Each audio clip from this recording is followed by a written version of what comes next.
Hey, Gillian, you just interviewed Dr. Robin Stavely about how the brain learns.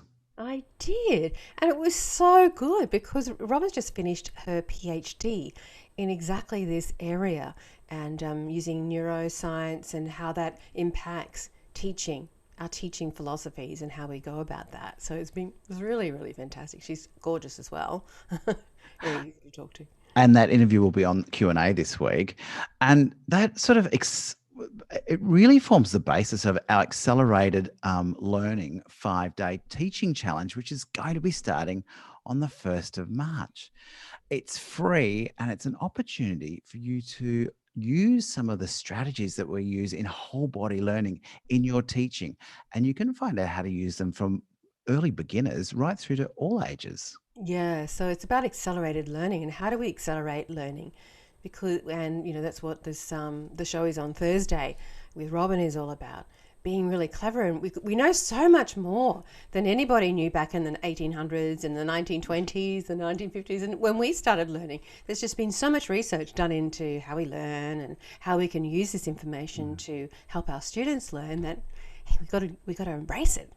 Exactly. Well, I was just listening to a podcast by Leela Viss last week. It actually was from last year, but it had Bradley Sowash on it. And Bradley Sowash is an amazing jazz pianist and teaches jazz classes. We've had him on the show as Yeah, we did well. last year. And he was telling a couple of stories about when he was a little kid and going up to some pianist in a band saying, I want to play just like you. What have I got to do? And the guy said, well, learn your chords. And he also told another story about another guy saying, make sure you're playing in time. And the two takeaways that I got from this podcast were, learn your chords and make sure you play in time. And so Mm. we're going to be doing a whole heap of activities that you can do with real beginners. Yeah. So from the first lesson where they're playing with backing tracks and learning chords Mm. and really, really simple, basic stuff. Yeah, we've been doing teaching kids chords for 20 something years and 14. It's part of what we've done and the benefits we've seen. I mean, I think the other thing we have to remember about people like Bradley Sowash, we see these people and they're just in their element. It's just they make it so easy. We forget that actually they weren't born like that. This they can now do that, but that they weren't born that way. And they, like Bradley went up, hey, how can I do that? And then he just spent some time doing it. I think that's one of the other things. One of the things I noticed in my classes with kids, because previously when I first started teaching and I was teaching advanced students, gosh, as they got to like the grade 6 or those advanced levels, the going got tough, and it just takes so long to learn a piece and the lessons had to be much longer because if we're going to actually do any work on trying to learn some of these phrases and sections, it just takes so long to get through. But one of the things I've noticed with when I had phrases class and we were doing grade 6 and Phrases your phrases my son. son. Yes, phrases my son. And they were doing grade 6 as a class. They just did it so quickly and I just look at their hands. And I remember learning myself when I was doing diploma and advanced repertoire stuff.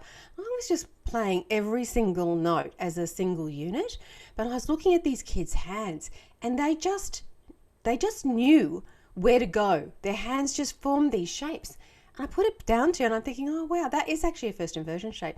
And I just put it down to the fact that they have played chords in both hands since they were little tiny tots. And it's that it was in their neural framework. So when it came to doing this down through, and then they also think in chords too. They because we've taught them recognize there's patterns all the way along, and so their brain goes look for the patterns subconsciously. Now when they're at this sort of advanced level, and it just wow, those guys just learned these things by memory. I mean, Fraser played all of them. Actually, the whole class paid their whole performance program by memory. I was not worried about them. Very secure memory the whole way through because they understood. And if they made a mistake, they knew how to get themselves out of it. They just move you around. A pluses and stuff like that. I think Fraser made a couple of mistakes in his go tell it on the mountain thing, and he just merged his way out. Well, I had the same experience just last week. I mean, we're only, what, 3 weeks into this new school year in Yeah, Australia. yeah. And I have a class of grade six students and there's actually 6 or 7 kids in that class. And they have literally learned a whole grade six song in basically 3 weeks because it's just chords. And they're like, Oh yeah, I got this. yeah, yeah. And I'm going, in fact, I was the strategy for teaching was just so simple because I'd worked out how to do it before, obviously the lesson, and I just Yeah, done you an got that. activity that was just a bit of 1, 2, 3, 4, 5, and then they just had to listen and play those 1, 2, 3, 4, 5 notes, and they just got it. And then I played the other notes and they went, oh yeah, that's easy. Then I gave them the music and they worked out the right hand so quickly. I just couldn't believe it.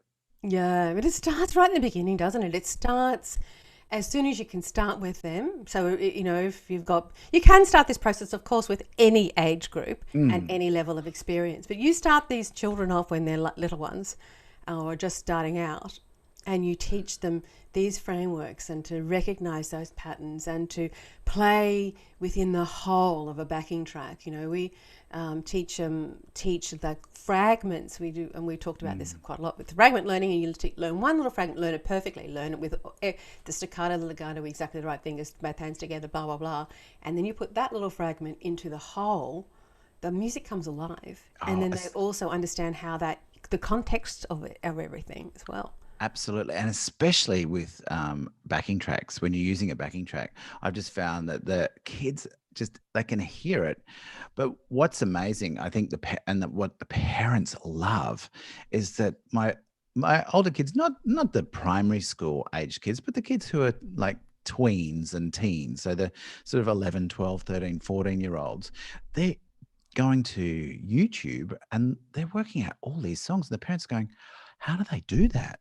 And I said, oh, well, they've got the patterns under their fingers because Yeah, they can play the chords yeah, and they're making music and they're learning all this extra music, but they're on the piano all the time. The yeah. parents are just astounded that they are really engaged, which I just think is fantastic. Of course, sometimes it's going to be a challenge to then get back to the bark, but they got those patterns under their fingers.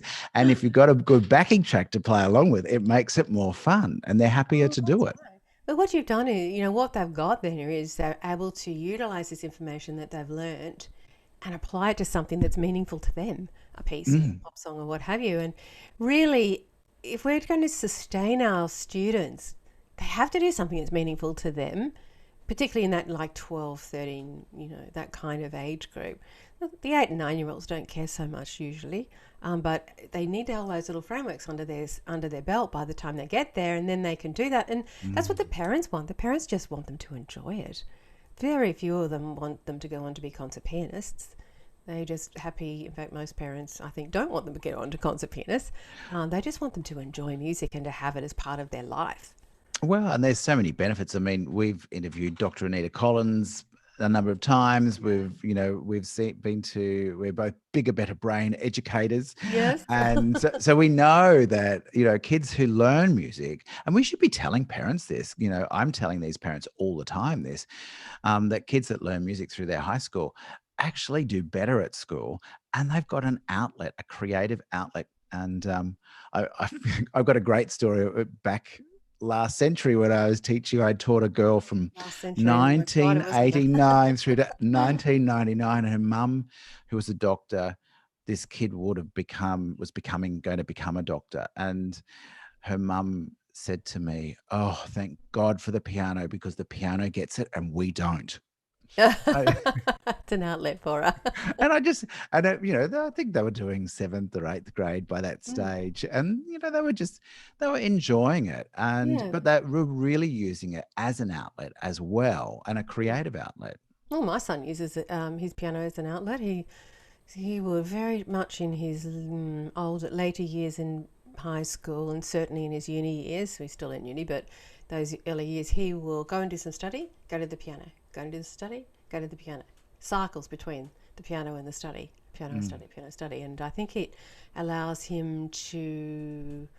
brain to kind of digest all the learning. Yeah. So, mm, I mean, as a mum, I just love that. mm. Yeah. So Well, these are the sorts of things that mums want. and also, when one of the big things when we were in lockdown, and I know that some people are still in lockdown and teaching via Zoom. In fact, all of Victoria at the moment is in lockdown. Poor Mm. things. And most people around the Mu- world, certainly throughout And Canada and the US and the UK and Europe, most of the world's in exactly. lockdown. Most of the world is actually in lockdown. One of the Yeah. things that I said to my students, and I actually sent out emails about this to my parents saying, when they're doing school all day on Zoom, every hour, make them go to their piano and just play. It doesn't matter Mm, what they play, mm, it just play because it helps them mm, reset their brain. mm. And I was astounded. We were in lockdown for about 3 months. I've never had as high a rate of progression ever in my teaching, in my high and more advanced students. They were practicing all the time, and I think it was such a great outlet. I was astounded at Yeah. the increase in level of skill from that happened during this Yeah, it'd be time. interesting. I mean, we were only in lockdown for about 3 months. So it Mm, would have been interesting to see, where if we were over in America and, that there have been many places have been in lockdown. Well, England, gosh, how long have they been in lockdown for? Like mm, 9 months. They came out for about 2 weeks and then went boom, straight back in. So mm. it must be coming up on that is a year, about 11 months. I think we went in March, didn't they? So, but I think one of the great things about these learning strategies is that they can be used in online lessons. Mm, Aren't they? mm. Really, really well. In fact, it takes some of the tedium out of Yeah. the online lessons where all you've got some, maybe other screen sharing stuff that you can do, and that's kind of making it interesting. But to get some movement happening in the lessons and to teach them in ways other than you talking to them and showing them visually, Absolutely. is And just getting so that getting off the bench, like getting up every time eating. you move, it helps your brain. Your brain has to rethink, and it makes the brain work a little bit harder. So Mm. they're all the sorts of things that we're going to have in the 5-day teaching challenge. Yeah. So where can people find out about it, Gillian? They can go to pianoteachingsuccess.com/challenge to register. And yeah, and then we'll be seeing you on the 1st to the 5th of March. So we'll be popping back in Facebook group and sharing a few other little surprises Yeah, before we then. can't wait. So Yep. thanks for your time. Okay, bye. Bye-bye. Bye.